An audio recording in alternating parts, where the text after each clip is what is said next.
Listen, mindset matters, abundance matters versus scarcity. Today we're gonna get into 5 things that'll make you wealthy. And it's always important on how you approach each and every day, what that looks like. And whenever there's any kind of challenges, not problems, but challenges, realize that that's that stepping stone. That's the friction that can help you elevate, right? So that's so important. So as we work through this, and thank you for checking us out, wait until the last one, because the last one is the best one. It's gonna help you take that next step forward.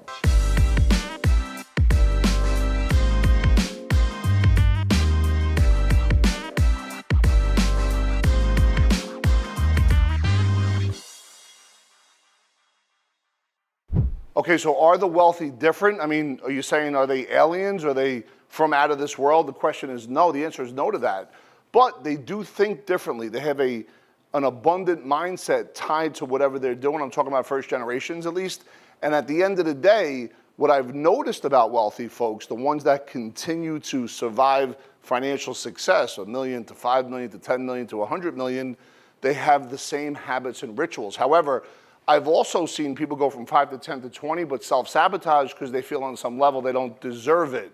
That's another thing for another day. We'll get into that in a little while. But many people assume that the wealthy inherit their riches. However, 80% of millionaires are self-made.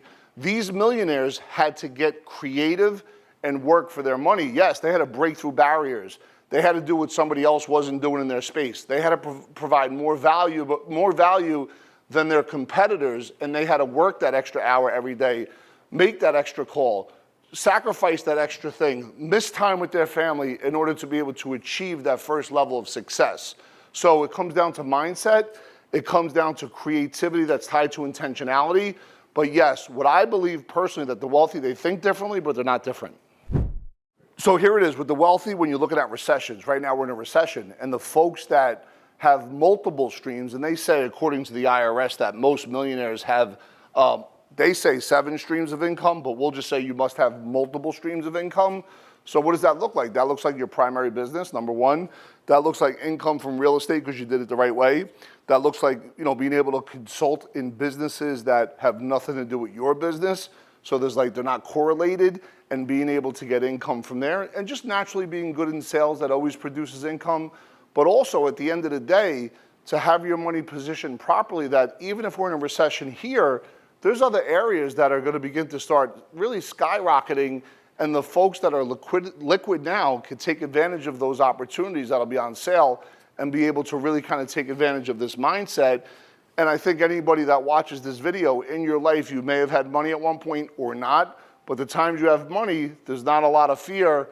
Versus when money gets tight, people get scarce, and you have to be able to overcome that thinking and be able to make sure that you create the habits and the rituals that sit and fit with your core values. Oh shit, how much money did I just make while I was sleeping?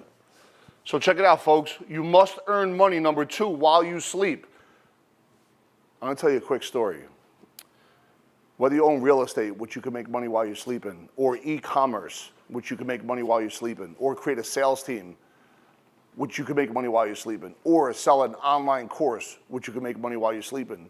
There's a guy, I don't know if it's true or not, but he's running around on the internet saying it's true, that came from one part of the country, came to this part to work, didn't make money as a financial planner, but he's taken a lot of public transportation, claiming that he's making $40,000, $50,000 a month, and it's not in the financial services industry.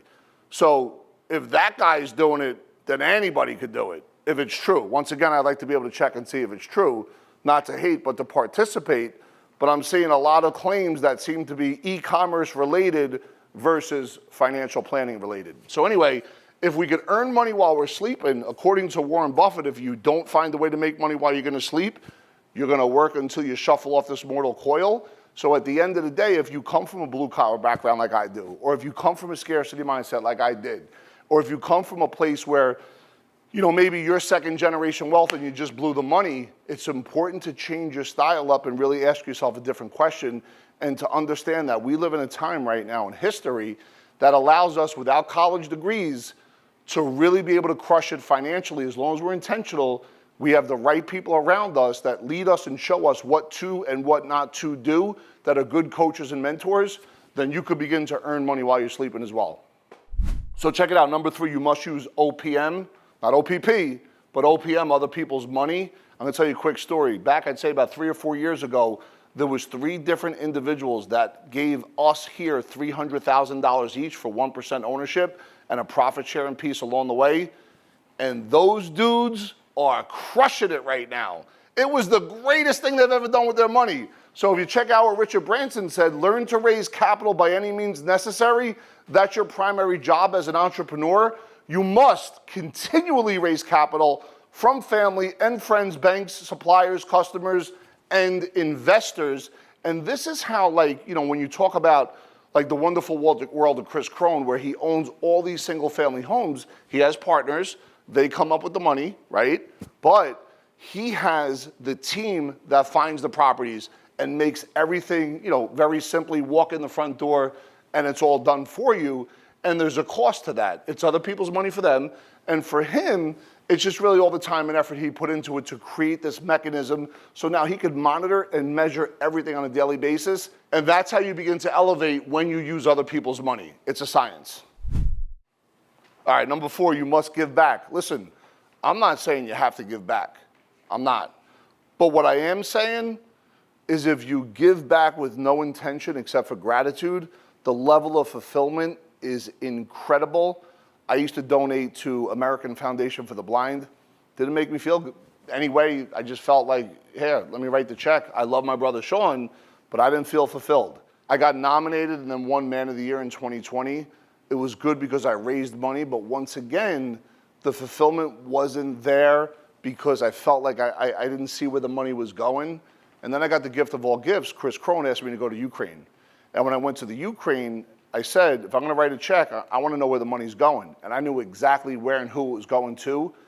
And being there and seeing where the money went, there was no greater fulfillment. And as I shoot this video, we're giving money next month to CFC Recovery, and we're the lead sponsor. It's gonna be in September at the end of the month here in New Jersey. They've created a alternative to a 12-step program. People are sober one day at a time in this process, which is really tied to current medicine and current mindset. When I say medicine, I mean, you know, Eastern philosophy and all these other things that tie into staying sober one day at a time. There's over 15,000 members. Myself, I haven't had a drink since July 1996, so it meant something to me, and being around all these folks is such an important thing. So for me, and I offer this to you, if you're gonna give without any intention except for gratitude, but ultimately for fulfillment on how you feel, because you're helping making the world a better place. So there's a reason that Warren Buffett, Bill Gates, Oprah give so much money to charity, and yes, they do get a write-off, no doubt about it. You know, they know that the key to wealth is to share it with others, but I firmly believe these 3 folks wanna leave this mortal coil better than when they came, and that they are difference makers, Steve Jobs style, that wants to make a dent in the universe. Tony Robbins says if you keep giving and contributing, you're gonna keep climbing up that mountain and creating a new base camp increase. So listen, at the top I told you to stay for the last one, and this is number 5, and it's about mindset. It's about abundant versus scarcity. And right here, you must operate on opportunity rather than the fear of failure. If you have a fear of failure, it will show up. If you tell yourself these questions that I don't know if I could do it, or it didn't work the last time I did it, it'll show up again, I promise you. But if you look at things, when they come to you, and if you get that queasy feeling in your stomach because you're a little bit uncertain, ask an empowering question. What can I learn from this? How can I get better? And turn this into a golden opportunity. So check it out, folks. The fear of making decisions is a result of fearing to make a mistake. So you're kind of stuck, you're frozen. The truth is, the fear of mistakes has a greater impact on you than making the mistake. So it's almost like the pain-pleasure principle.